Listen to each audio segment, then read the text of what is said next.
ये पता लगा है कि भगवत गीता बहुत ही जल्द एनसीईआरटी की बुक्स में सिलेबस में ऐड हो जाएगी। पूरी बुक तो नहीं मगर इसके बहुत सारे श्लोक्स ऐड कर दिए जाएंगे एनसीईआरटी में। यहाँ पर आप देख पाओगे central government to introduce Bhagavad Gita in NCERT syllabus. Of course इसको लेकर कई लोग प्रोटेस्ट भी कर रहे हैं। वो कह रहे हैं कि भारत का जो सेकुलरिज्म है इससे ये नेगेटिवली इम्पैक्ट होगा, क्योंकि भगवत गीता को काफी बार देखा जाता है हिंदुइज्म से रिलेटेड है ये, और सेकुलरिज्म के अंडर हमारी कोशिश ये होती है कि स्टेट और रिलीजन के बीच में अंतर रहे। तो डिस्कस करेंगे इस टॉपिक को इन डेप्थ, मगर पहले ये जान लो कि हाल ही में हमें क्या बताया गया है।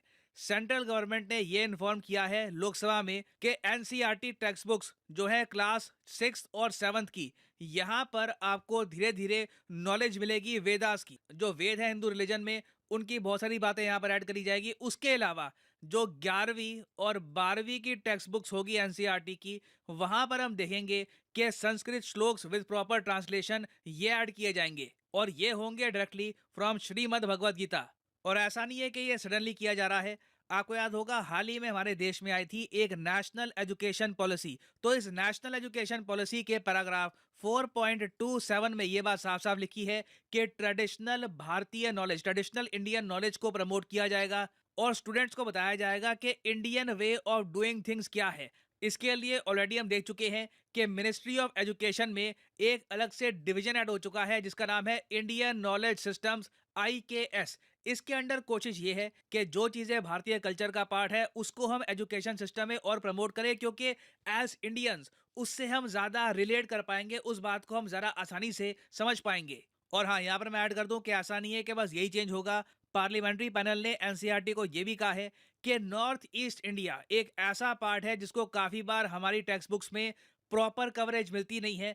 नॉर्थ ईस्ट इंडिया से जो भारत के महान फ्रीडम फाइटर्स रहे हैं उनके बारे में भी प्रॉपर इंफॉर्मेशन ऐड होनी चाहिए एनसीईआरटी में। ये भी हाल ही में रेकमेंड किया गया है। तो मैं ये कहूंगा ये भी एक बहुत ही जरा अच्छा स्टेप है। जितनी नॉलेज नॉर्थ ईस्ट के बारे में, नॉर्थ ईस्ट के इतिहास के बारे में बाकी इंडिया में फैलेगी, उतनी कंट्री की जो यूनिटी है ये मजबूत होगी ना। मुझको यहाँ पर एक बात ऐड करनी पड़ेगी कि जो भारत में आज के समय हो रहा है ये ऐसा नहीं है कि ये एक इंडिया स्पेसिफिक ट्रेंड है। एक्चुअली ये चीज यूएसए ने पहले स्टार्ट कर दी थी, अब हम थोड़ा बहुत फॉलो कर रहे हैं। मैं आपको कुछ आर्टिकल दिखाता हूँ। यहाँ पर आप देख पाओगे 2019 का आर्टिकल है कि अमेरिकन पब्लिक स्कूल्स में, अमेरिका में जो सरकारी स्कूल्स हैं वहां पर बाइबल क्लासेस स्टार्ट हो चुकी है। जो यूएसए में स्टेट्स, आप देखो भारत में क्या है कि जो स्कूल्स में पढ़ाया जाएगा उसकी बहुत सारी पावर होती है केंद्र सरकार के पास। अमेरिका में सिस्टम ये है कि स्टेट्स के पास ज्यादा पावर है कि उनके यहाँ बच्चे क्या सीखेंगे। तो बहुत सारी स्टेट्स है यूएसए में, अब वहां पर क्रिश्चियन लॉ मेकर्स कह रहे हैं कि बाइबल को पढ़ाना बहुत ही इंपॉर्टेंट है, क्योंकि इनका मानना यह है, जहां तक मैं इनके स्पीचेस देख पाया हूं,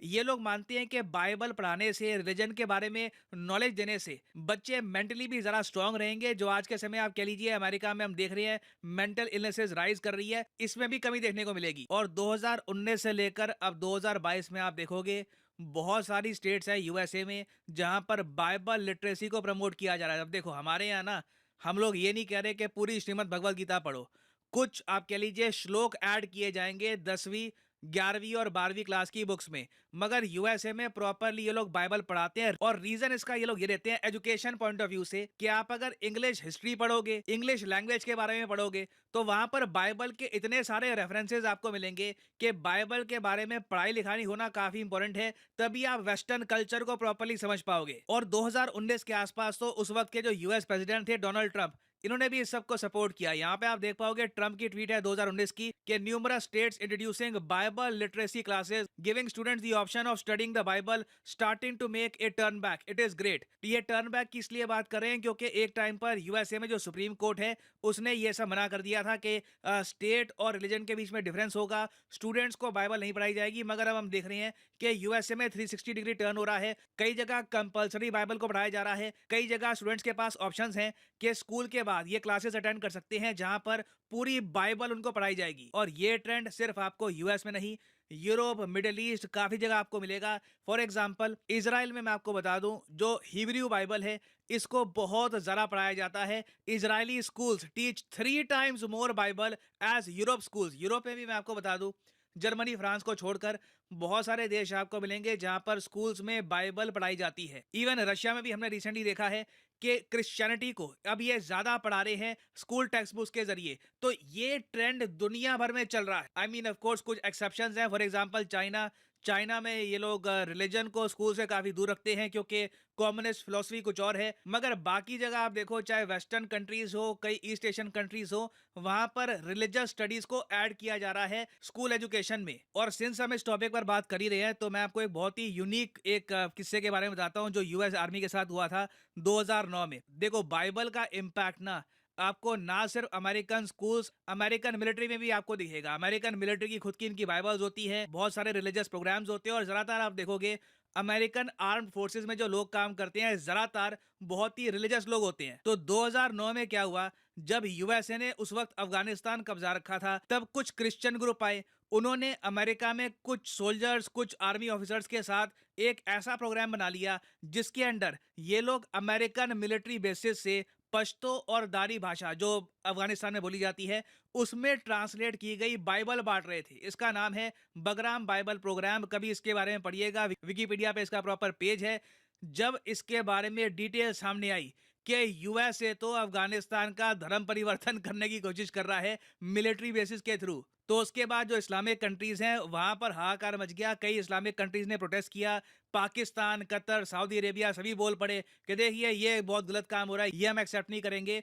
और अल जजीरा ने इस पर इतनी रिपोर्ट्स पब्लिश करी, यूएस गवर्नमेंट पर इतना प्रेशर आया कि अंत में ना अमेरिका को वो बहुत सारी बाइबल्स जलानी पड़ी जो उन्होंने ट्रांसलेट की थी पश्तो और दारी में अफगानिस्तान के लोगों के लिए। और जो जो सोल्जर्स इस प्रोग्राम में इन्वॉल्व थे सबकी नौकरी भी चली गई। तो ये मैंने आपको बस एग्जांपल दिया अफगानिस्तान का, सिंस अफगानिस्तान इंडिया के काफी करीब है। मगर आप यूएस मिलिट्री में भी देखोगे तो रिलीजन की ठीक ठाक इन्वॉल्वमेंट है। और भारत में भी ये बात अब डिस्कस हो रही है कि जो हमारी आर्म फोर्सेस हैं इनके लिए हम भगवत गीता और कौटिल्य, मतलब कि आचार्य चाणक्य की जो किताब थी अर्थशास्त्र, उससे रिलेटेड चैप्टर्स हम ऐड क्यों नहीं करते इनके सिलेबस में। आपको पता होगा जो आर्म फोर्सेस के हमारे ऑफिसर्स हैं इनकी भी पढ़ाई होती है फ्रॉम टाइम टू टाइम। हमारे देश में एक बहुत ही बड़ा कॉलेज ऑफ डिफेंस मैनेजमेंट भी है। यहाँ पर दुनिया भर से बाकी जो कंट्रीज हैं उनके भी बहुत सारे मिलिट्री पर्सनल आते हैं पढ़ने के लिए। तो यहाँ पर हाल ही में रिसर्च भी हुई कि अगर हम भगवत गीता और अर्थशास्त्र के बारे में हमारे मिलिट्री ऑफिसर्स को बताते हैं, उसकी नॉलेज देते हैं, तो शायद हमको भी इससे काफी फायदा होगा। और इनकी रिसर्च में उन्होंने ये कहा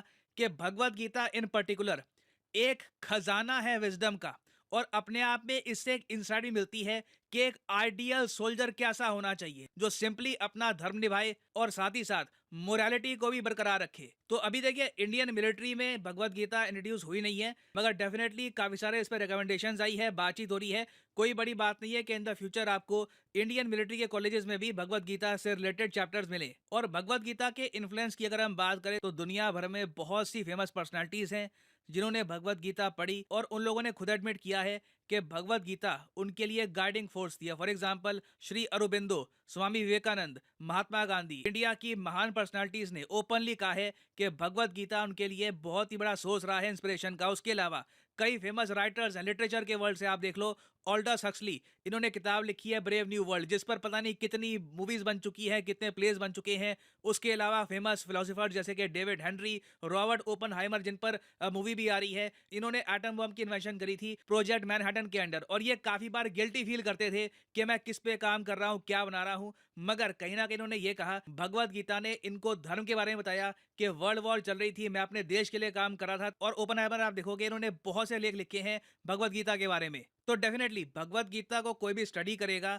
उसका फायदा उस व्यक्ति को मिलेगा। मगर एक लार्जर क्वेश्चन यहाँ पर यही आता है कि क्या हम इससे हमारे देश के जो सेकुलर क्रेडेंशियल्स हैं इनको फॉलो कर रहे हैं? क्योंकि सेकुलरिज्म जो है हमारे संविधान में जो बात लिखी हुई है उसका मतलब साफ साफ यही है कि स्टेट और रिलीजन में ना अंतर होगा। और वैसे यहाँ पे आप आर्ग्यू कर सकते हो कि वेस्टर्न सेकुलरिज्म में ये कॉन्सेप्ट ज्यादा होता है कि स्टेट और रिलीजन में अंतर होगा। इंडियन सेकुलरिज्म में हम ये कहते हैं कि सारे रिलीजन एक है। तो उस कंटेक्स्ट में आप देखो ना, तो इंडिया में इस मूव को लेकर और सवाल भी उठेंगे कि अगर हम भगवत गीता के श्लोक ऐड कर रहे हैं तो सिंस सारे रिलीजन एक हैं अकॉर्डिंग टू इंडियन सेकुलरिज्म, तो कई और भी रिलीजियस बुक्स हैं, कुरान है, बाइबल है, उनमें भी बहुत ही अच्छी अच्छी बातें लिखी हुई हैं। हर रिलीजन में आप देखोगे आपको बहुत सारी पॉजिटिविटी मिलेगी, तो उनके पार्ट्स भी हम क्यों नहीं ऐड करते एजुकेशन में। तो देखिए यहाँ पर मैं आपसे पूछना चाहूंगा कि क्या आप इस मूव को सपोर्ट करते हैं? क्या आप मानते हैं कि भगवत गीता को एजुकेशन सिस्टम में उसके अलावा और जगह भी हमें इंक्लूड करना चाहिए?